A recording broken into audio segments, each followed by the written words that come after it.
Welcome back, peeps. Thank you for tuning in to the Banner Bros channel, where we're always taking a look at the newest tips and tricks in the Call of Duty universe. And in today's video, we've got another setting tip for you guys, and this one is going to be how can you, a controller player, beat PC players just by changing these simple settings. So obviously, these settings will be focused on controller players. We'll be talking about movement, sensitivity to get those precise shots, and at the end, a really important tip that will help you guys beat PC players. All that in today's video. If you guys do enjoy this kind of content, please remember to like and subscribe and turn that notification bell on. It deeply helps me out a lot. And as well, special thanks to all my YouTube members who give a little bit extra to support my channel. If you guys want to become one, link is in the description.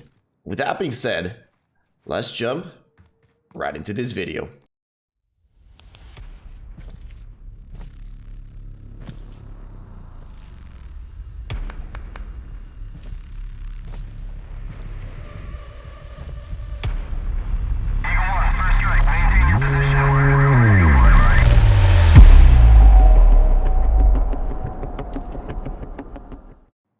So let's jump right into this puppy. The first one, we're gonna go into options, controller, and this is how it usually is, right? The game usually switches it up to default, right? So what we're gonna do is a really important one, is change it to tactical. What tactical does is it switches your melee and your crouch prone, right? So on default, with circle or with B, I believe it is in Xbox, that is how you crouch, and with your right thumbstick, you melee. Now, if you switch these, that means that with the circle, you're gonna melee, and with the R3 button or with the right joystick, you will crouch. Now, what does this allow you to do? I'm going to show you a couple things. Maybe a lot of people have already changed this, but you haven't utilized it to its full potential. That is something that I love doing, which is called crouch shoot, crouch shoot. And I've got a couple of other moves that I can show you guys. But number one thing that you can do for this is obviously crouching in Call of Duty is pretty good, right? You know, you can crouch shoot like this, but usually crouch shooting, you utilize it behind objects, right? Let's say there's a guy back there. If you had circle as your crouch button, you can only crouch and then peek, and then you can move your thumb to the joystick to move your aim, right? Circle, and then you circle again, and then you move your thumb again. But when you have your right stick as a crouch button, it allows you to keep that right thumb on your aim while crouching. So let's say there's a guy right there. Look at this. I can crouch, crouch, shoot, crouch, shoot, crouch, shoot, while keeping my aim on target, which would be impossible if I have it as a circle, because my right thumbstick, my right thumb would have to keep moving. Now, another thing that you can do is obviously drop shot while maintaining your aim, or while moving your aim while drop shotting. Again, something impossible, because if you're going to drop shot with circle, you have to hold down circle and you can't use your right thumb to move your aim. So again, something really, really, really important. Again, it allows you to do this move. So that's, again, one of the most important things if you want to go movement. With PlayStation, with controller, again, you really won't be able to do the jump shotting perfectly. I mean, you can jump and then move your thumb and then move a little bit, but you won't be able to do the continuous jumping while moving your aim. The only way to do that is if you have paddles. That is basically the only way. But this time, like this, you will have an ability with the crouch. Now, another thing that I want to show you guys is in this one, for PlayStation, as you guys can see on the right-hand side, on the top right-hand side, it says square to flip L1 and L2 and R1 and R2. And that is something that I actually do. And as you guys can see, it switches all of them. So now, instead of aiming with L2 with the triggers and shooting with the triggers, you shoot and aim with the top ones. This is how it originally was in PlayStation back in the day. And let me tell you why this is a lot useful. So in PC, one of the things they have is obviously they have their mouse, right? They're playing with their mouse. So it's only a click. They don't have a trigger. What does this mean? That means that, for example, if they're using a semi-automatic weapon, let's say like the FAL, or they're using the DMR, or they're using a sniper, anything that is one shot, with the trigger has something called a stop, right? There is a specific moment on the trigger that when you pass that, it will activate that movement, right? It will activate that trigger. It's not like the second you click the trigger, it's gonna do it, right? It takes a while. But what happens when you use L1 and R1, it's gonna be significantly faster. Let me go ahead and see if I can just switch this gun up, and I'll show you guys right now what I mean. I'm gonna go with the assault rifle. I'm gonna go with the FAL. And let me switch it up right here. But yeah, when you switch these up, I mean, you're going to be significantly faster. Again, not only while shooting, but while aiming as well. And what this is going to allow you is going to allow you to be a lot quicker. Now, as you guys can see, let me test out my trigger finger right here. So this is my trigger finger with R1, right? That is my trigger finger. And I mean, I wouldn't say it's the fastest, but it's fairly fast, no? I mean, look at that. I mean, I could say that is significantly faster. And again, because with the R1, L1 triggers, you don't have to push all the way down. They're like, it's a lot easier to tap this and shoot your weapon a lot faster than it would be as if you were using the triggers, right? So definitely a huge help for that one. So go ahead and switch those two. And just by switching those two, you will definitely be a lot faster. Let's just test this out one more time. There we go, ladies and gentlemen. But now, let's go with the next stuff right here. So we already changed these things, right? We got the movement down. Now, let's talk about dead zone, because I still see a lot of people talking about dead zone. You know, like, what is my best dead zone? What do you use? And I'm going to show you guys how to get your perfect dead zone, because dead zone depends on your controller. Do not ever ask any other person again, what is your dead zone? Because honestly, that is a dumb question. Again, dead zone is the part that is dead in your controller. That's why it's called dead zone, because of how much you've used it. So depending on the usage of your controller, the build quality it has, it all depends on that, right? So what you're gonna do is you're gonna put dead zone all the way to the bottom. You're gonna grab horizontal stick, and you're gonna both sensitivities all to 20. And now you're gonna go away and just hit your sticks a little bit just to make sure that it's not stuck. And what we're gonna do is we're just gonna go here to a line. You wanna make sure that you can see if it's moving or not. So if we leave it like that, as you guys can see, it's moving a little bit, right? We can see it's definitely moving a little bit, and that should be happening. So what we do is now we go up and maybe let's move it 1, right? Let's move it 1, and let's just move it a little bit, tap it a couple times, and take a look at there. Is it moving? I can't really tell. It might be moving a little bit. Let's go ahead and maybe like go insanely close, and let's take a look. I think it might be moving a tiny bit, and that's why I had mine in 0.2. But I mean, my PS5 controller is brand new, so there we go. As you guys can see, it doesn't move. Now, yours might be 0.5, yours might be 0.7. I'm not sure, but this is the way to figure it out. Now, obviously, once you've got your sensitivity, then you can go ahead and switch it down all the way down to 6 or whatever sensitivity you had, right? So this is the way to figure out what your dead zone is. Again, I don't want people asking, what is your dead zone? Because, again, this depends on the controller, the amount of time you've been using it. It depends on everything, all right? Now, let's go to the next tip right here. This is something really important. With PC players, there's just something you need to accept. There's something you need to accept in the place they're going to beat you. The place they're going to beat you in is in that insanely quick snappiness, just 180, 360ing you around, right? So there's sometimes when you see a PC player, you shoot at them and insanely, boom, turns so fast and they lock on your head and they snap your ass. So with console, just forget about that. You're not going to do that, all right? 6.6, as you guys can see there, you can't aim that fast, all right? You can't aim that fast behind, all right? And I'm going to talk about sensitivity in another video. That's another topic here. But if you use 2020, 1919, that's not the way to go on console. And again, I'll talk about that in another video. But for console, forget about snapping in your target, doing the 360. You just got to admit that is a battle you cannot win unless you hit in pure headshots. All right.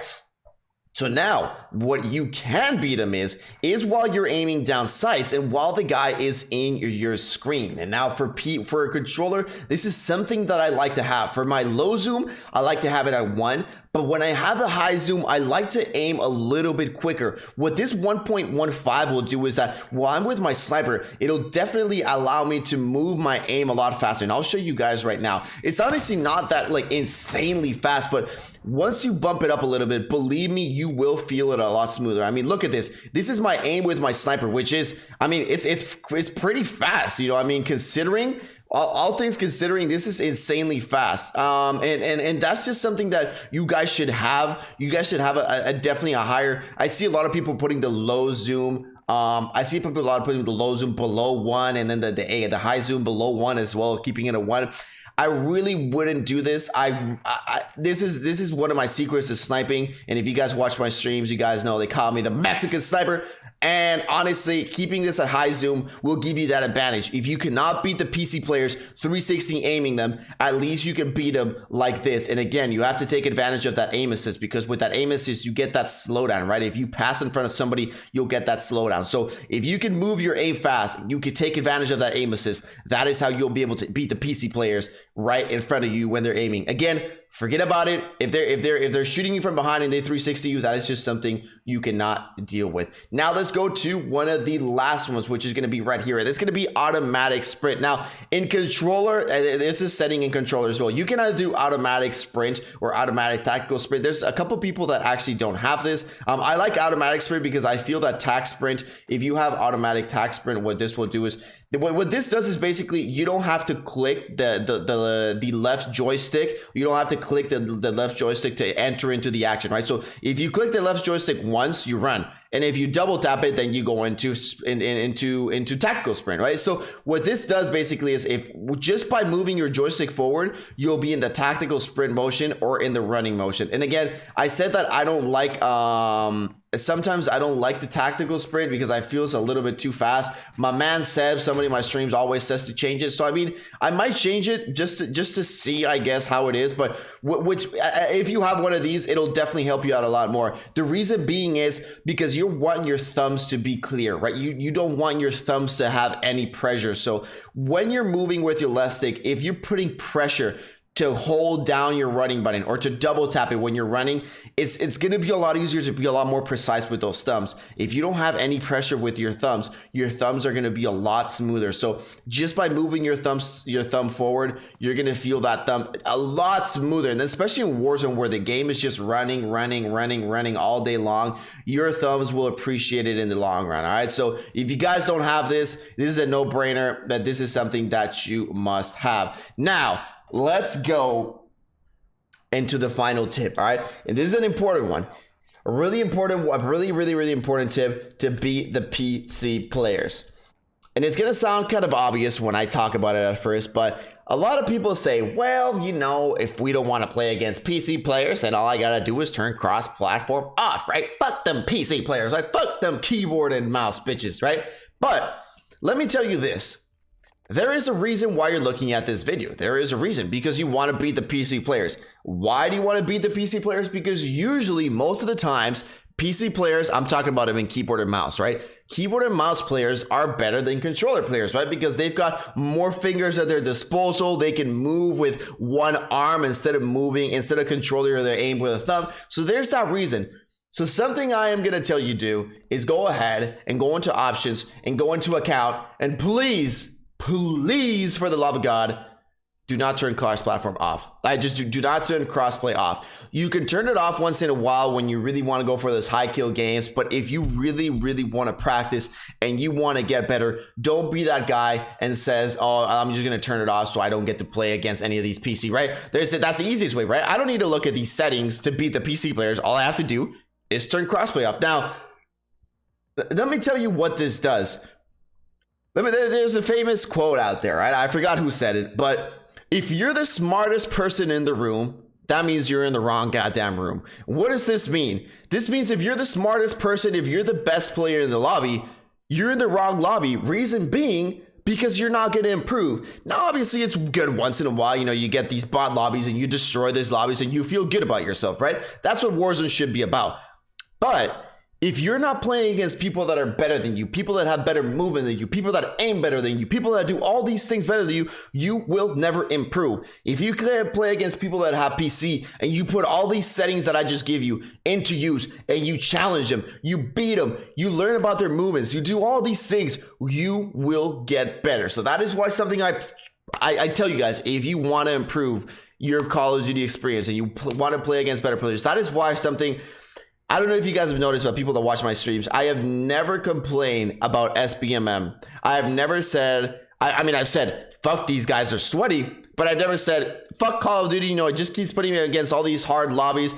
I don't care they can put me against all the hard lobbies players they want, and I won't care. Reason being is, because there's players that, in quotation mark, are better than me, and that means I can learn from them. I gotta beat them somehow, and if I don't play against somebody that is better than me, I will never improve. So that is just something to let you guys know. If you play against bots your whole life, you will never be better. You gotta play the beast to beat the beast, all right? That is just the way it works. And those were all the tips and tricks that I got for you guys in the settings and a little more influential talk here at the end. But hope you guys take these settings into consideration and maybe it umps your game, right? Let me know down below in the comments what you guys think about all these settings and about the last thing I said. Thank you for tuning in. Peace out, everybody. And I'll see you all in the next one. Well, hello there. I see you're still here, and because of that, you're going to get a VIP tour of my brand spanking new website.